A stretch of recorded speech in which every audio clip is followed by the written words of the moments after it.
she anxiously climbed the stairs. Conviction in her heart, but nerves trying to stop her. After a few deep breaths, the pounding in her chest subsided to a gentle throb.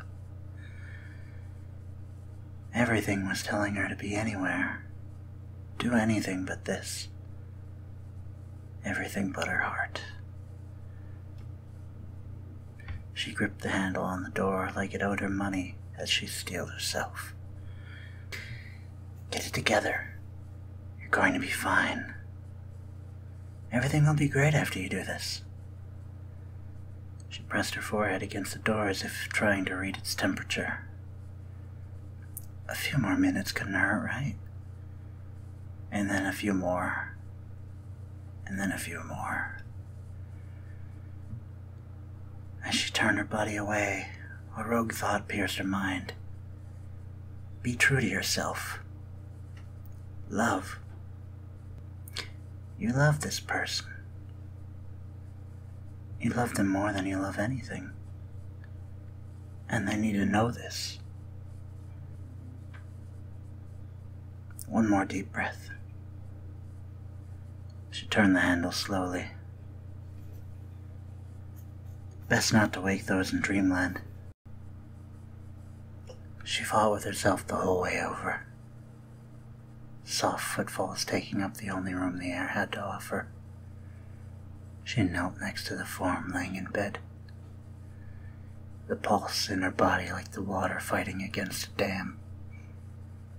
Her face growing hot with red. She lowered her head, then shook it side to side. Nothing could ruin this moment, not even her own nerves.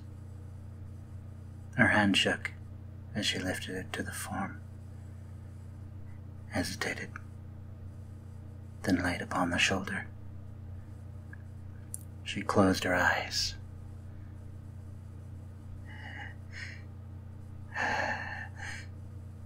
Hey, she squeaked out, hardly a word. Her fingers tightened around the shape. An attempt at words turned into a series of unrecognizable syllables, and she fought off another bout of shakes. If not now, never, she told herself, breathing in one final, ragged breath.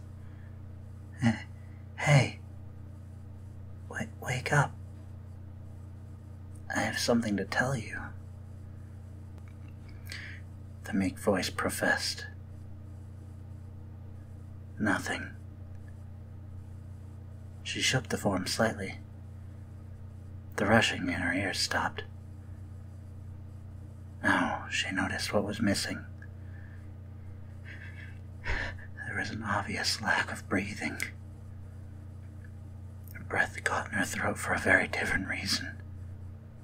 Hey, this isn't funny, she said, the smile audibly removing itself from her. She shook the form again. No response.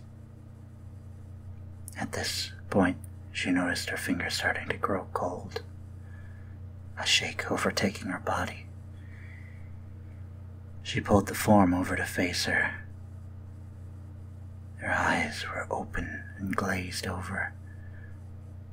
The mouth pulled open into a rough O. A stain left over from a long-lost tear dotted the cheek. Everything froze. Eternity encapsulated in this moment. And before she knew what was happening, a familiar, warm, wet sensation greeted her cheeks. No. Stop, she said, choking on her words. She coughed briefly as her shaking took over. The taste of blood meandered over her tongue. No. No, she shouted this time, pushing the form back over. You can't. You just can't. She squeezed the form, tears now obscuring her vision. Of course. This must all be a dream. She wiped her eyes and looked down to her arm. A dream. How can I prove it's a dream? Before she knew it, she was clawing her own arm open. A fresh red river greeted her, gently tapping upon the sheets. She spelled her own name upon her arm. Staring at her arm, she put it next to the form on the bed. This is real. As real as it gets. The tears came again. No. Stop lying. It can't be true. She managed to stammer before breaking into nonsensical stammering. She closed her eyes until she could see a round relief on the inside of her eyes and curled up into a fetal position, grabbing her own ankles and rocking on the ground until she cried so hard oxygen deprivation took her consciousness.